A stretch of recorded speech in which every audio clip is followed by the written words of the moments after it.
Welcome back to the Christian I Ching. This lecture is about preparing the reading, and I'm Roger Sessions. The goal of this unit is to describe how to prepare for an I Ching reading, particularly how to get the stones ready. In the last unit, I talked about receiving the numbers that are going to make up the response in the I Ching.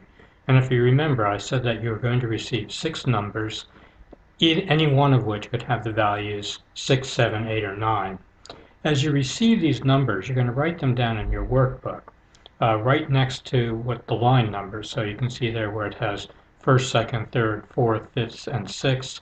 We're going to write down the numbers as we receive them, and we're going to receive them from the stones work that we're going to be doing in this lecture and the next one.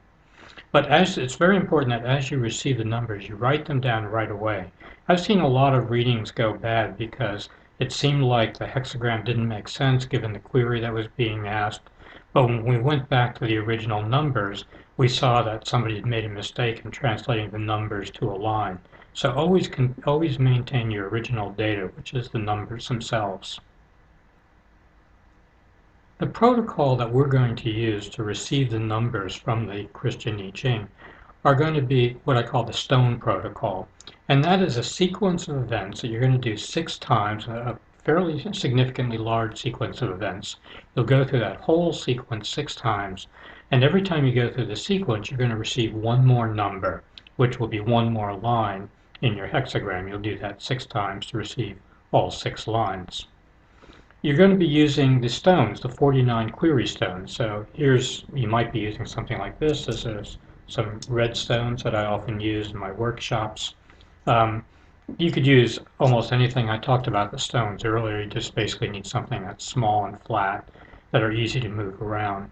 And you'll be using your query mat as well, so you should have already prepared that at this point. The stone protocol that we are using is based on a very ancient Chinese protocol that's been used for thousands of years with I Ching called the yarrow protocol. And the yarrow protocol involves manipulating stalks from the yarrow plant, such as these here.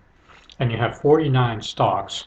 You go through a sequence of events where you manipulate them, and each time you go through that sequence, you receive one more number, which turns into a line in your hexagram.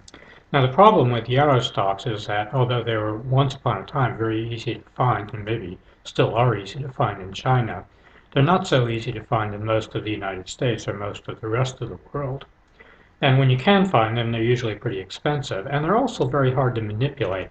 They're probably easy for people in China to manipulate because they're used to using chopsticks, but most of us are not so used to that, and so we don't find it quite as easy to manipulate these stalks. So I've replaced the stalks by stones. The protocol is basically the same protocol, but we're going to be using stones rather than yarrow stalks. Mathematics are the same. The movement of things is the same. It's just the differences are just a little bit different in terms of what we're moving and how we're exactly moving it, but very, very similar protocol. There is a sequence of events, a sequence of 16 moves, and every time we go through that sequence, we're going to receive one of the numbers. The numbers are going to be either 6, 7, 8, or 9. We do this 6 times to get 6 numbers, and every time we do that, we're going to be getting a line, starting with the lowest line. Remember, we always start from the bottom and work our way up. So this next unit, the next lecture, is going to take you through that sequence of 18 moves. So what I've done is I've separated this unit out, which is the preparation unit, because that one we don't want to repeat that 16 times. But the next unit, you can just watch it. I'm sorry, you don't want to repeat it 6 times. The next unit, you can actually watch 6 times if you need to go through the protocol step by step, 1 time for each one of the lines. Now, you may find that after you've watched that lecture once or twice, that you basically have it. You just need a few little pointers instead of watching that whole lecture again. If you turn to page 60 of the Christian I Ching, that kind of takes you through the steps as well.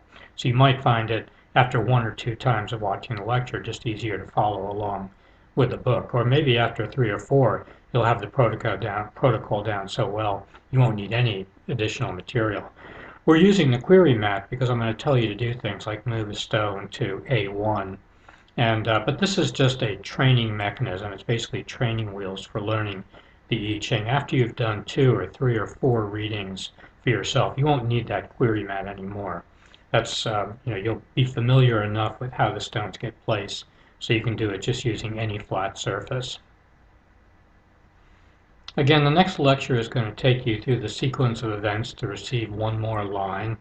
I think the best thing for you to do would be to watch it once through before you do your first stone sequence. So just watch it through once, and then you can go through the whole thing line by line. So maybe you'll watch the whole lecture 7 times, one just for getting familiar with it, and then once for each one of the lines. Or like I said before, you might decide that you know it well enough, you can just follow along the book starting at page 60. Either way.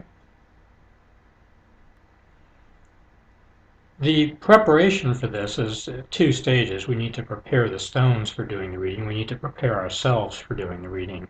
So we're going to do both of those, and I think that there's a number of ways we can prepare ourselves. We can do some meditation. We can do a little prayer. I'll show you a little prayer that I often offer before I receive a response from the Christian I Ching.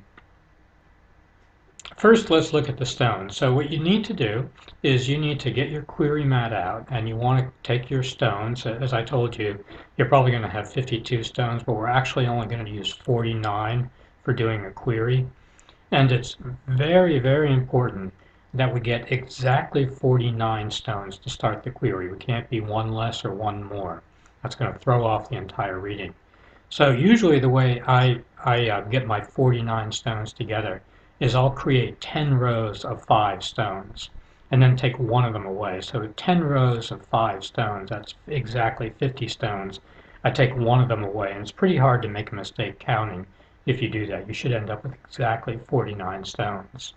So prepare your query mat, prepare your 49 stones, and you'll be starting a new page in your workbook. So you take the question that you prepared and write it down on your workbook. And that's where we're going to be keeping our notes. So as we get each one of these numbers, we'll write it down in the workbook. So you already have the workbook. That was something you printed out quite a while ago. And as we're starting to think about our question and getting ready to receive an answer, we can offer a prayer. You can make up your own prayer. You can do it ad hoc. This is a kind of prayer that I often use. In fact, this is the prayer that I used for asking my question. The question that I asked was, how am I being called to move forward with the Christian I Ching? And the reading that I'm going to do for you in the next lecture is actually, in the next remaining lectures, is actually going to be the response that I received to that question. So you'll get a good idea of how this whole thing works. So this is the prayer that I used with this particular query. Dear Creator, you who dwell in the all, send your wisdom to guide me. Help me know your will. How are you calling me to move forward with an online workshop for Christians in the I Ching? I ask and I pray for your guidance in the name of your word eternal. Amen. If you have a candle that you'd like to light, if you have some incense you'd like to burn, anything that's going to make this a special and very spiritual moment for you, because what you're about to experience is a very spiritual moment. Get your stones ready, get your questions ready, get your query book ready, get yourself ready. I'm Roger Sessions, and I'll meet you soon in the next lecture.